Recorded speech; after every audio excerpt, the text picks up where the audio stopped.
누구나 일을 혼자 하는 사람은 없습니다. 아무리 뛰어난 지도자라 하더라도 옆에 참모를 두고 일하게 되어 있죠. 각 나라의 아무리 위대한 대통령이라 하더라도 참모를 어떻게 두느냐에 따라서 성공적인 대통령직을 감수할 수도 있고요. 실패한 대통령으로 남을 수도 있습니다. 나라의 큰 그림은 대통령이 그리는 것이지만 실무에서 일하는 사람들은 따로 있기 때문에 그런 것이죠. 삼국지의 유비도 제갈공명을 곁에 두고 일을 할 때 천하를 호령할 수 있었고요. 세종대왕도 집현전에 학자들이 옆에 있을 때에 한글을 창제할 수가 있었다고 하는 것이죠. 구약성경을 읽어보면 모세 곁에도 여호수아가 있었고 신약성경을 읽어보면 바울 곁에 디모데가 있었음을 알 수가 있습니다.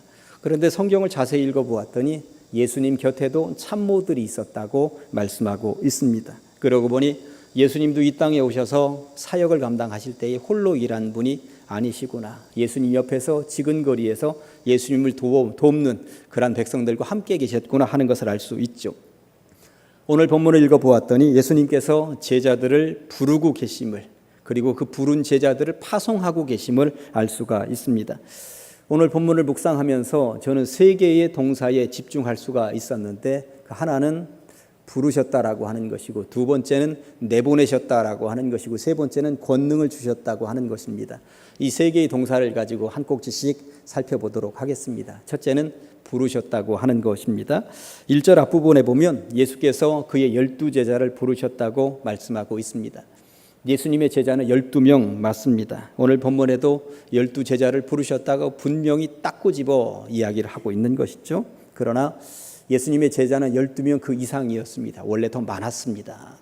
얼마나 많은 사람들이 예수님 주변에 제자가 되겠다고 몰려왔는지 모릅니다. 누가복음 10장에 의하면 그중에 70명을 가려 뽑았다고 나와 있습니다. 그러니까 70명의 제자가 예수님의 1차 제자 그룹이었다고 보시면 되는 것이고요. 그런 70명의 제자들 가운데 오늘 예수님이 12명을 더 가려 뽑고 계시구나 하는 것을 알 수 있습니다.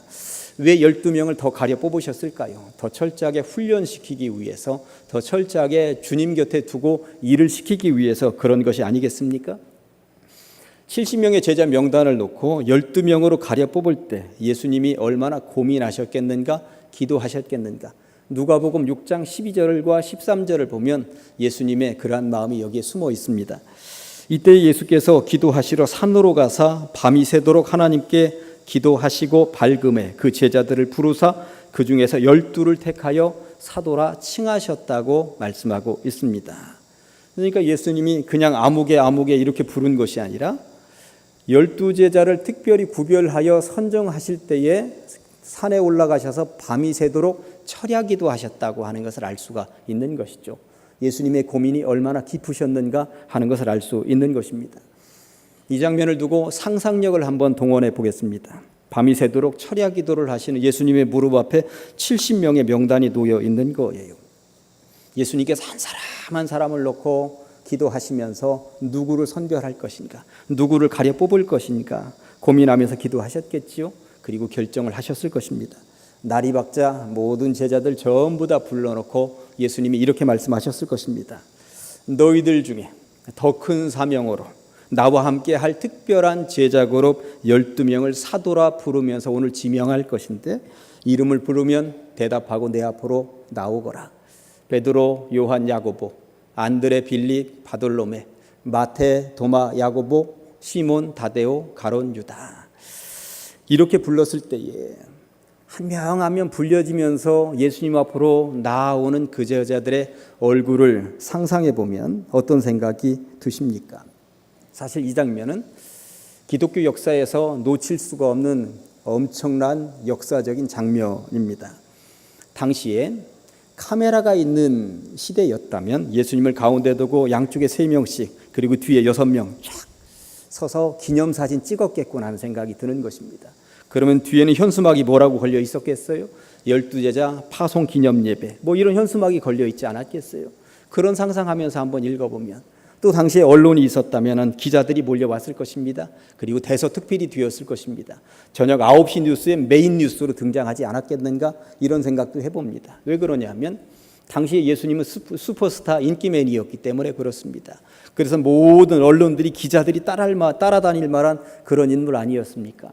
그런데 그런 예수님께서 12명의 제자를 특별히 선별했다고 하는 것, 그리고 파송했다고 하는 것은 당연한 뉴스거리가 되었겠구나 하는 생각이 드는 것이죠.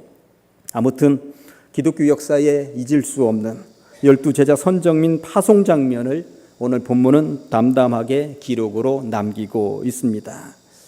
그렇게 선택받은 제자들의 마음 상태는 어떤 것이었을까요? 누군가는 기뻐서 환호성을 질렀을 것이고, 누군가는 기대감을 가지고 달려 나왔다가 자기 이름이 불려지지 않으니까 시무룩하게 아쉬워했을지도 모르겠다 하는 생각을 해보았습니다. 아무튼 기쁨과 아쉬움이 교차하는 자리가 바로 이 자리가 아니었겠는가. 그러나 다른 한편으로 생각을 해보면 가려 뽑혀 올라온 12명의 제자들의 마음 상태는 두려움이었겠다 하는 생각도 가져보게 되었습니다. 왜냐하면 이제까지는 예수님이 다 하셨거든요. 예수님 뒤 따라다니기만 하면 되는 것이 제자들의 역할이었습니다. 마을로 가자 하면 따라갔고요. 사람들을 불러내시는 것도 예수님의 몫이었습니다. 설교하셨죠. 병 고치셨죠. 그리고 귀신 쫓아내셨죠. 죽은 자도 살려내셨습니다. 더군다나 먹여주셨고 재워주셨습니다. 예수님 따라다녀 보니까 안 되는 게 없는 거예요. 온 동네가 예수님을 환호하는데 그 뒤 따라다니다 보니까 그 인기에 편승해서 자기들도 스타가 된 것 같은 기분이 분명히 들면서 따라다녔을 것입니다. 그런데 이제부터는 아니라는 것입니다. 예수님께서 이렇게 말씀하고 계신 것이죠. 이제는 너희들끼리 한번 해봐라. 내가 하는 거 봤지? 이제부터는 실습이다, 훈련이다. 이렇게 예수님이 말씀하고 계시다라고 하는 것이죠. 서부 영화를 보면 주인공들이 권총 하나만 가지고도 얼마나 잘 쏘는지 모릅니다. 그냥 이렇게 들어서 쏘면 거의 명중입니다. 말을 타고 달리면서도 저 언덕 위에 있는 장총 들고 있는 사람도 맞추죠. 그런데 군대 다녀온 사람들은 이 총이라고 하는 것이 얼마나 잘 안 맞는 물건인지 잘 아실 것입니다. 사격 선수들 보세요.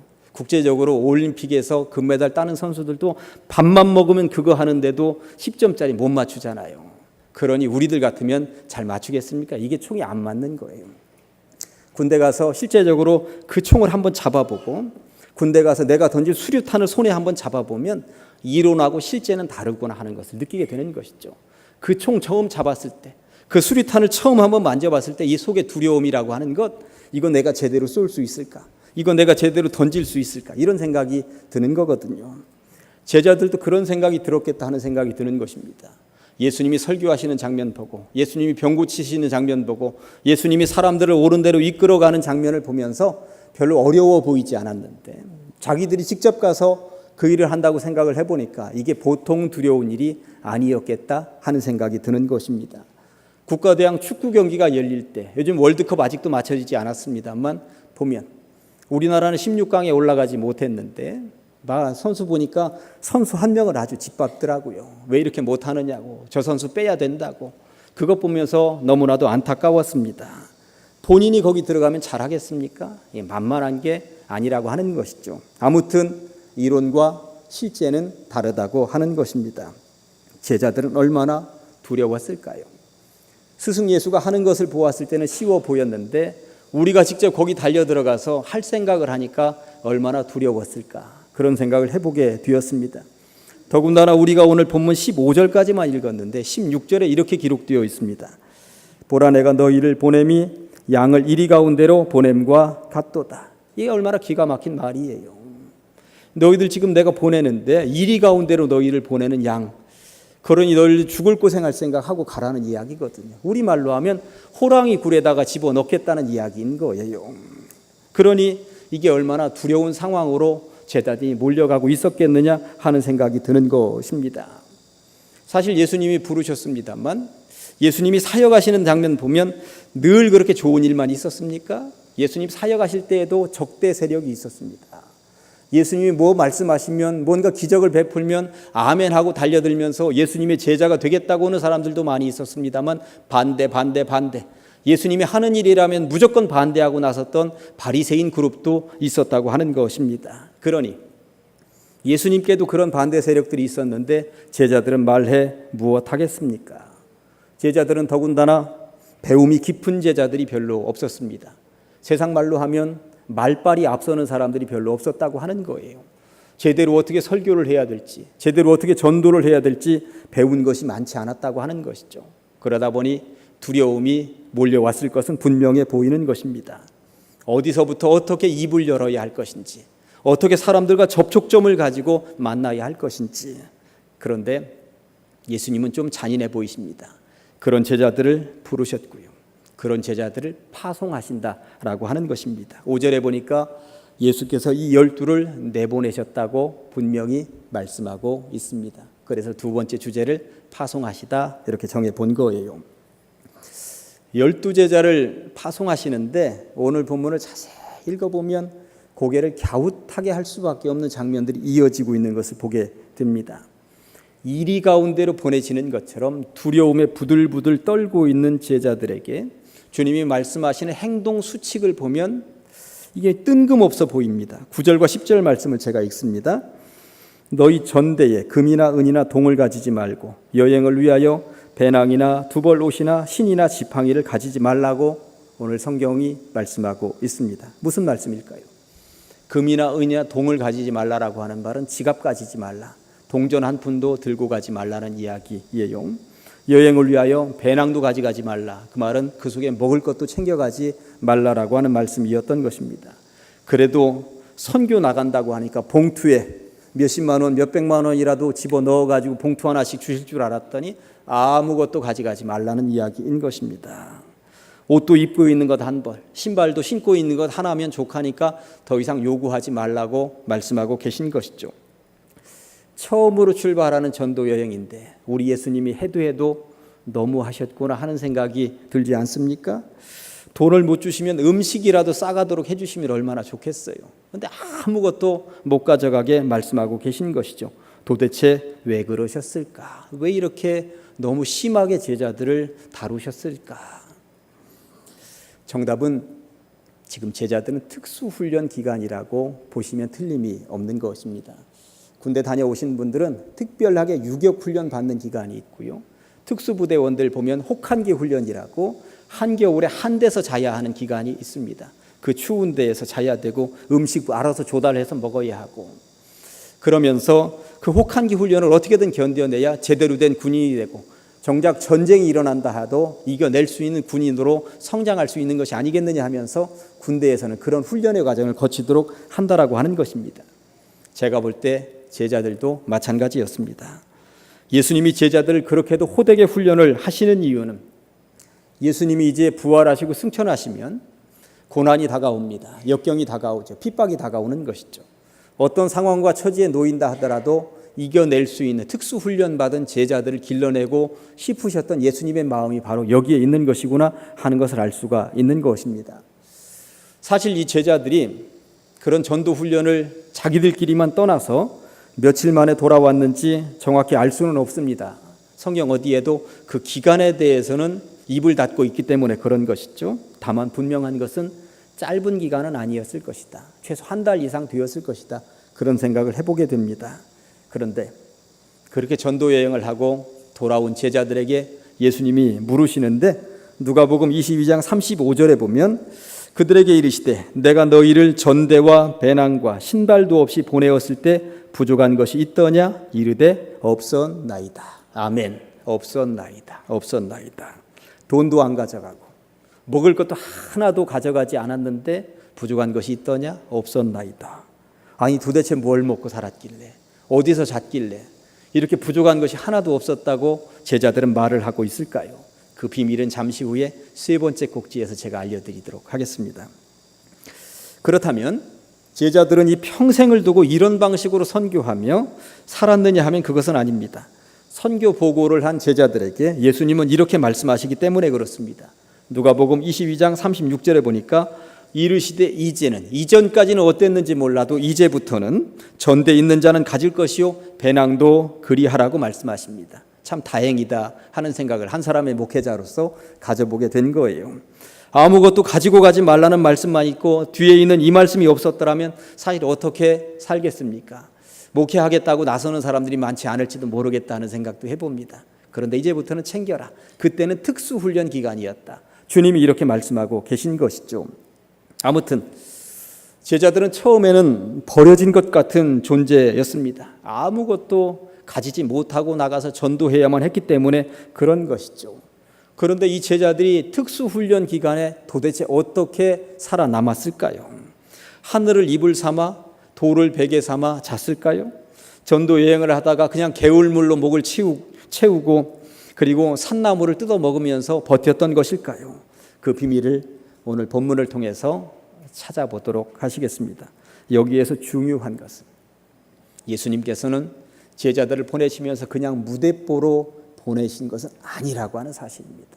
예수님도 뭔가 대책을 세워서 보내셨지 그냥 보내시지는 않았구나 하는 것입니다.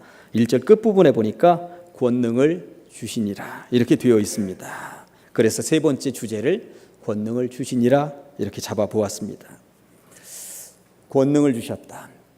파송되어지는 제자들에게 권능을 주셨다. 이게 무슨 말이냐? 제자들이 감당할 수 있는 능력을 주셨다고 하는 것이에요. 저는 이 말씀이 그렇게도 좋습니다. 가장 제1교회에 제가 담임 목사 올 때 보니까 감당할 수 있는 능력을 주시더라고요. 장로님들을 세울 때도 보니까 감당할 수 있는 능력, 권능을 주시더라고요. 안수 집사님들이나 권사님들도 그 능력을 주시더라고요. 교사도 그렇고 찬양대원도 그렇고 어떤 직분이든지 하나님께서는 그냥 무대뽀로 파송하시는 것이 아니라 다 감당할 수 있는 능력을 주신다라고 하는 것, 이것을 믿고 일하시기를 간절히 축원합니다. 그렇다면 주님께서 주신 권능은 도대체 어떤 종류의 것일까요? 권능 이렇게 하니까 안 와닿잖아요. 도대체 뭘 구체적으로 주셨을까? 그 이야기를 지금부터 잠깐 해보도록 하겠습니다.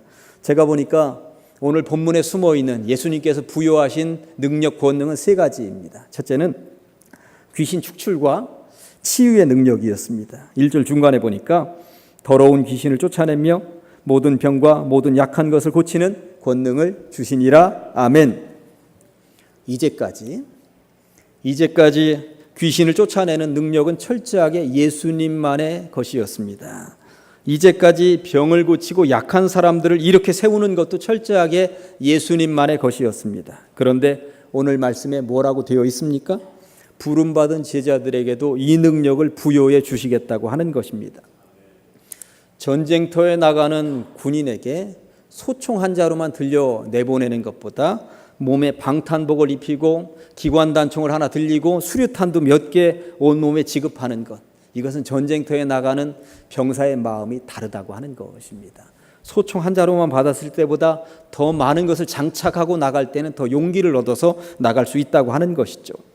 제자들 아무 능력도 없이 무조건 나가봐 이러면 부들부들 떨면서 어떻게 나갔겠습니까? 그런데 예수님께서 당신만의 전유물이었었던 귀신 축출 그리고 병 고치는 능력까지도 제자들에게 허락하셨다라고 하는 것, 그러니 너희도 나가서 나처럼 해보라라고 하는 것 아니겠습니까? 저는 이 말씀 읽으면서 예수님이 그런 분이시구나, 감당할 수 있는 능력을 주시는 분이구나 하는 생각이 들면서 무언가 숙제가 내 앞에 놓여 있을 때 하나님 2000년 전에 예수님을 통하여 제자들에게 감당할 수 있는 능력을 주셨던 것처럼 오늘 나에게도 내 앞에 놓여있는 이 문제를 감당할 수 있는 능력을 주시옵소서 기도하시고 응답받으시기를 간절히 축원합니다. 주님이 주신 두 번째 권능은 일용할 양식 해결 능력이었습니다. 오늘 본문을 통해서 우리가 굉장히 궁금해하던 분야가 바로 여기 있죠. 돈도 없고 먹을 것도 못 챙겨갔는데 도대체 이들은 뭘 먹고 살았단 말인가? 뭘 먹고 살았을까요? 그 비결을 한번 배워보도록 하시겠습니다. 11절에 보니까 어떤 성이나 마을에 들어가든지 그 중에 합당한 자를 찾아내어 너희가 떠나기까지 거기 머물라고 말씀하고 있습니다. 이 말씀을 통해서 돈도 없고 먹을 것도 못 챙겨간 제자들이 어떻게 먹고 살았는가, 그 비밀이 여기에 숨어 있다는 것을 알 수 있어요. 좀 전에 첫 번째 이 제자들에게 주어진 능력이 귀신을 쫓아내고 그리고 병 고치는 능력까지 주어졌다고 그랬잖아요. 마을에 들어가서 제자들이 왔는데 귀신도 쫓아내고 병도 고친다고 생각을 해보십시다. 그러면 그런 능력을 본 사람들, 그런 능력을 내 자녀를 통해서 체험한 사람들이 가만히 있겠습니까? 제자들 초대해서 밥이라도 먹이려고 우리 집에서 하룻밤만 묵고 가십시오, 이런 일이 왜 없었겠습니까? 당연하죠. 당연히 식사 대접이라도 하려고 하지 않겠습니까? 그렇게 대접하겠다고 하는 사람들 가운데 무조건 가지 말고 합당한 자의 집에 들어가라고 말씀하고 있습니다. 그렇다면 합당한 자의 집은 도대체 어떤 집일까요? 너무 가난한 집도 말고, 너무 부유해서 저런 사람들 집만 챙기는구나 이런 집도 말고, 표현이 좀 그렇습니다만 여자 혼자만 살고 있는 집에 괜히 오해받도록 그런 집에 가서 묵지도 말고, 누가 보더라도 고개를 끄덕끄덕거리면서 참 저렇게 합당한 집에 묵는구나 할 만한 그런 집에 가서 머물라고 예수님은 세밀하게 알려주고 계셨다고 하는 것입니다. 더군다나 여기서 끝이 아닙니다. 합당한 집에 가서 머물게 되면 그 지역을 떠나기 전까지는 그 집에 있으라는 얘기. 이게 도대체 무슨 말이냐면, 이 집에 머물다가 밥도 맛이 없고 반찬도 우리 입맛에 맞지 않고 잠자는 침실 좀 그렇고 하면서 옮겨 다니지 말라는 거예요. 그렇게 옮겨가면 먼저 머물고 있었던 이 집은 상처받는 것 아닙니까? 합당한 집이라고 여겨서 그 집에 들어갔으면 그 마을을 떠나기까지는 거기 머물러 있어라. 누군가에게 상처 주지 말아라. 전도한다 하면서 그런 이야기까지도 세밀하게 예수님께서는 알려주고 계시다라고 하는 것이죠. 오늘 본문을 통해서 돈도 없고 먹을 것을 싸질머지고 가지도 않은 제자들이 어떻게 살아남았는가? 너희들에게 부족한 것이 있더냐? 부족한 것이 없었나이다. 이렇게 대답할 수 있었는가? 그 비밀이 여기에 지금 숨어 있구나 하는 것을 알 수 있죠. 주님이 부여해 주신 권능 세 번째는 반대자들 대처 능력이었습니다. 아까도 말씀드렸습니다만 예수님도 사역을 감당하실 때 반대자들이 얼마나 많이 있었습니까? 바리새인들을 중심으로 해서 반대를 앞장서서 소리 지르면서 끝에는 죽이려고까지 했었던 무리들이 있었던 거거든요. 그러니 그것을 실제적으로 알고 있는 이 제자들이 나가서 사역을 한다고 생각을 해보십시다. 우리 앞에도 놓여있는 반대. 예수님처럼 우리도 죽이려고 하면 어쩌지 하는 생각, 그 두려움이 분명히 있었던 거거든요. 사실 우리도 세상에 나가서 전도한다 할 때 가장 우리를 두렵게 하는 것 중에 하나는 나는 안 믿습니다. 나한테 더 이상 전도하지 마십시오. 이 반대하는 사람들, 거절하는 사람들, 그것 때문에 내가 받을 상처, 이것 때문에 전도를 못하는 경우들이 얼마나 많이 있습니까? 이런 반대자들 앞에서 어떻게 대처하는 것이 좋은가? 14절에 보니까 예수님이 정답을 알려주고 계시죠. 누구든지 너희를 영접하지도 아니하고 너희 말을 듣지도 아니하거든 그 집이나 성에서 나가 너희 발의 먼지를 어떻게 떨어버리라. 아멘. 세상 말로, 젊은 아이들 말로는 쿨하게 털어버리고 뒤돌아 나오라는 이야기인 것입니다. 괜스레 거기 머물러 있으면서 시간 허비하지 말고 너희들 할 일은 다 했으니, 그것으로 다 했으니 그냥 돌아서 나오라는 이야기인 것입니다. 안 믿겠다 하는데 시간터, 물론 지속적으로 하는 것은 중요합니다만 거기서 일단 돌아서는 것, 일단 쿨하게 먼지 털어버리는 것 중요하고, 나중에 또 기회가 되면 또 가더라도 당장은 그렇게 하는 것이 지혜로운 방법이라고 말하고 있는 것이죠. 사도행전을 읽어보면 사도 바울이 선교한 이야기가 얼마나 흥미진진하게 많이 나와 있습니까? 이 지구 땅덩어리 2000년의 선교 역사 가운데 사도 바울만큼 많이 쫓겨난 경험을 가진 사람이 있었을까요? 그런데 사도 바울은 지혜로웠습니다. 사도행전을 읽어보았더니 박해를 받으면서 쫓겨날 때 그곳에서 먼지를 털어버렸다고 사도행전에서 사도 바울의 일정 가운데 분명히 나와 있습니다. 우리도 마찬가지입니다. 전도해보면 알겠습니다보다 거절이 더 많습니다. 자꾸 그러다 보면 그 거절이 두려워서 전도를 못하죠. 거듭 말씀드립니다만 거절하는 것에 자꾸 신경이 쓰이면 전도 못하니까 거절하면 그냥 쿨하게 먼지 털어버리고 돌아서 나오시면 되는 것입니다. 이제 말씀을 정리해 봅니다. 첫째, 주님은 부르시는 분이십니다. 2000년 전 제자만 부르셨겠습니까? 오늘날 우리들도 부르셨는데 부르실 때에 특별하게 더 부르시기도 하십니다. 장로로 부르시기도 하시고요. 권사로, 안수집사로 부르시기도 하십니다. 찬양대원으로 부르시기도 하시고 교사로 부르시기도 하십니다. 다양한 봉사의 영역으로도 부르신다라고 하는 것입니다. 특별하게 주님께서 부르시는 그 부름에 우리는 어찌해야 하는가? 그 부름에 아멘하고 달려가는 사람들이 복된 사람인 줄로 믿습니다. 그리고 두 번째, 부르시고 나서 보내시는 분, 파송하시는 분이십니다. 특별하게 그렇게 파송하실 때 우리들은 어떻게 해야 할까요? 우리 교회는 금산 금성교회에도 특별하게 파송이 된 적이 있고요. 매년 1월이 되면 라오스에도 그렇게 파송이 되어집니다. 거기에도 아멘하고 가는 것 아니겠습니까? 중요한 것은 셋째입니다. 부르시고 파송하실 때 우리들에게 감당할 수 있는 능력을 주시는 분이 주님이시라고 하는 것이죠. 무대포로 보내시는 분이 아니라고 하는 사실입니다. 필요하면 치유의 능력도, 필요하면 지식의 능력도, 필요하면 가르치는 능력도, 필요하면 품는 능력도 주시는 분이 주님이시라고 하는 것. 그러니 걱정하지 말라고 말씀하고 계십니다. 곳곳에 합당한 자들을 예비해 놓으셨고 그들과 더불어 합력해 선을 이룰 수 있도록 준비해 놓으신 분이 주님이시니 전도하시고 안 받으면 쿨하게 먼지 털어버리시고 뒤로 돌아 나오시고 누군가 다른 사람 만나시고 그리고 내가 전도한 영역은 이후는 주님이 책임져 주실 것이라고 하는 믿음이 우리들에게 필요한 것 아니겠습니까? 이제 우리도 이 예배 마치면 또 세상으로 파송되어질 것입니다. 이제 파송을 받게 되는 여러분들 모두에게 하늘아버지께서 주시는 능력을 공급받아 세상에서 전도자의 역할을 충실히 감당하시기를 예수님의 이름으로 간절히 축원합니다. 기도하십니다. 하나님 아버지 감사합니다. 이 거룩한 주일에 말씀을 통하여 주님의 능력을 체험하게 하시니 감사합니다. 부름받은 자로서 주님의 보내심에 아멘하게 하시고 감당하지 못할까 두려워할 즈음에 하늘의 신령한 힘과 능력으로 감당하는 은혜를 맛보게 하여 주시옵소서. 결국 우리를 통하여 복음만이 증거되게 하시되 하나님의 나라가 곳곳에 세워지는 것을 두 눈으로 보게 하여 주시옵소서. 예수님의 이름으로 기도합니다. 아멘.